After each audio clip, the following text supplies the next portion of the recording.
Today, we're going to go over Twitter lists and using Twitter lists to curate content.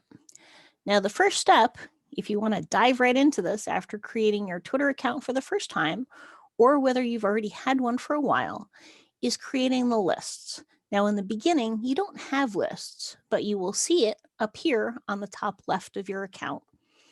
Now, in order to add people to your list, you're going to go to their own Twitter account, and I'm going to use this particular case of the Tea House Times. And what we're going to be doing is we're going to be curating some content for a related type of business.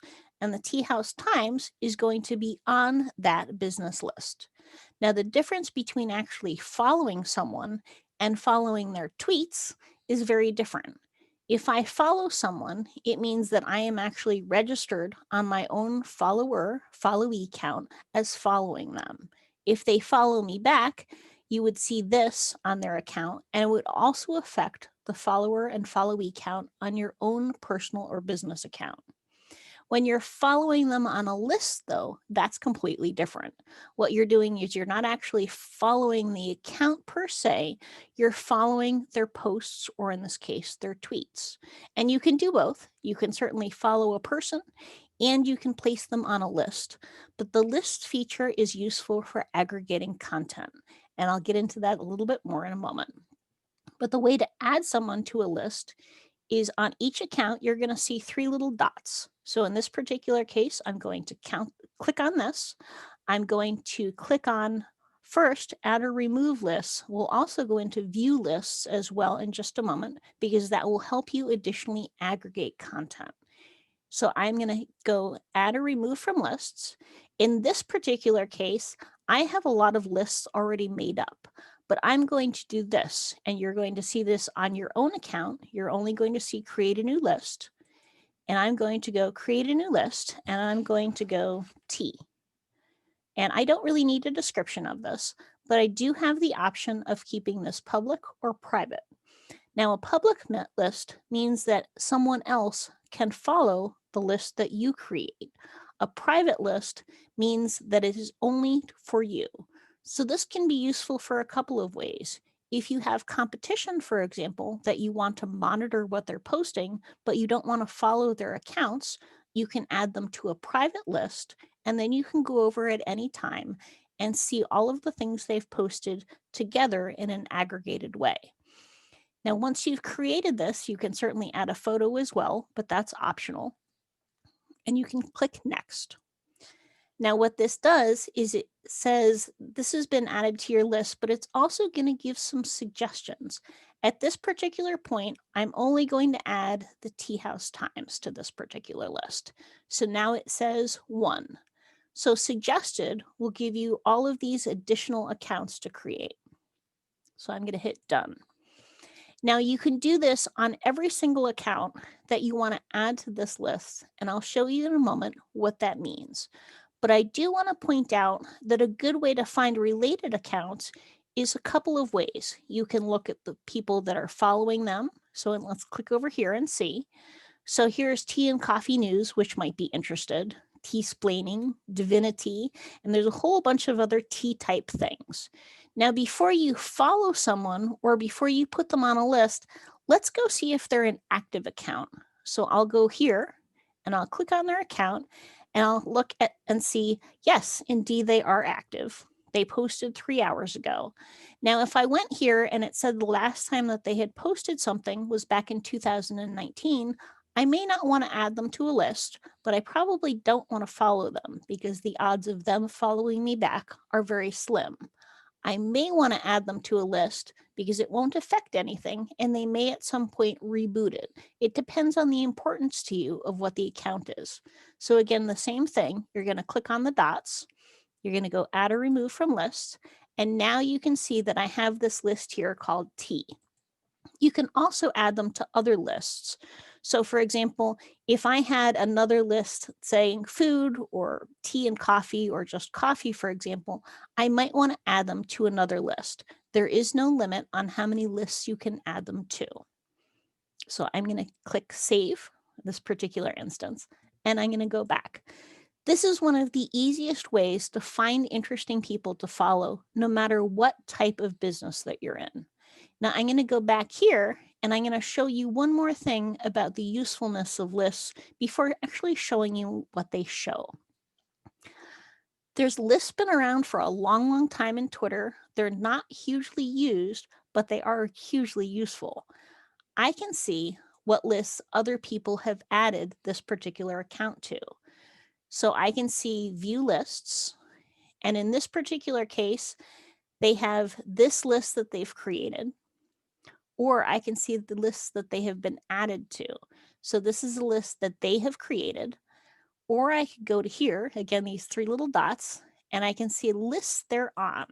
And I would bet that they're on a lot of lists, and yes, they are. Now, one of the ways to really game the lists feature is instead of recreating the wheel, go and find some larger accounts that you're looking at and look at any lists that they have created, as well as any lists that they're on. This is a good way to have someone else do all the work for you because you're still being able to follow what they post without having to go out and curate all of those accounts in the first place. Now let's go back to here. They have created this particular list, and on this list, there's 33 members. Now, all I have to do, if I want to follow the tweets, not the accounts, but the tweets of those 33 members, is hit follow, which is what I'm going to do. Now, this list that they have created is now going to show up in my own lists feature. So if I go back here to lists, I'm going to see all of these, and I have a lot of lists in here, but I'll scroll down to the list that they've created, which is right here. Okay. Now, if I wanted to make sure that this was up near the top, I can just simply hit the pin mark. Now, the whole idea of creating a lists feature is you can segment things. So in this particular case, this is an associated business that works with tea. They also work with coffee. They work with baking providers. They work with all things related to sweets and shall we say, later in the day sustenance, usually. Sometimes it's in the morning. So what they want to do is they want to curate information related specifically to food. Now, the advantage of doing this is you could have a separate list, and I'm going to use this one as an example, a separate list for tea, a separate list for coffee, a separate list for perhaps other beverage providers that are also good in accompaniment with baked goods. And other supporters might have different types of lists. So if you were a realtor, for example, you might have a list of other realtors, maybe that were competition, and that would be a private list, so people can't see that you have it. But you might also have a list of local resources, of things to help advertising real estate agents. You can definitely segment it in terms of all different things and all different categories. But one of the advantages of doing this is this gives you all of the things that they posted together. So I don't have to go over to the Tea and Herb Association of Canada anytime I want to look at what they're doing and see. You could say, well, I could just follow them and it will show up in my Twitter feed. The downside of that is, let me go back to my Twitter feed, for example. This is my own Twitter feed. I have about 3,000 people that I follow. But the information in here changes all of the time. So if I wanted to go back and search for the Tea and Herb Association of Canada and I had followed their account, I would probably have to spend several hours scrolling down in between all of the things in here, or I would have to go visit their account. Now, why is this important from a marketing perspective? Because when you aggregate content, it means that you're sharing things that other people have posted that are related. It's not just posting completely about your business all the time. So, for example, this particular post, for example, that account that I'm talking about that is related and that is baking related, you could do a couple of different things with this. One, this is a very interesting post. So if I was in this account's Twitter account, I could go down here and I could repost it. And if you click here, here's the little reposting. If I click on this, I can either repost it or retweet it as it's used in Twitter terminology, or I can add a comment into it that says, wow, this sounds like a really fantastic recipe. So I'm using their content and repurposing it and resharing it at that point. Now, the other thing that I could do is, because this is linked to a website offline, I can also click on this And I could share that content on my Facebook page or on a LinkedIn account or any other place that accepts links. Instagram being kind of the sole one that doesn't really let you do that. But this is very, very useful if you're aggregating information for your business or you're doing research topics or you simply want to stalk your competition that's out there. But it does have an awful lot of uses. And again, before you start from scratch and have to find other businesses out there that have active Twitter accounts, go and search for someone that you know is quite large or at least influential in your industry. See lists, if any, and some people haven't created them, but see if any they have created lists that they themselves have done, or see any lists that they are on. That will help you explore and find a whole lot of other accounts. And again, one of the useful things about this is if you add someone to a list and they're not active, it means that it's not impacting your own follower followee count in a negative aspect. Why would you follow someone that hasn't tweeted in a couple of years? Again, yes, they could come back and recoup and restart their Twitter account, but on the other hand, it's not affecting your own account at that point. Now, Twitter accounts are very, very useful in terms of that. Like I said, I personally have a lot of lists that I maintain. Some of them are public, some of them are private.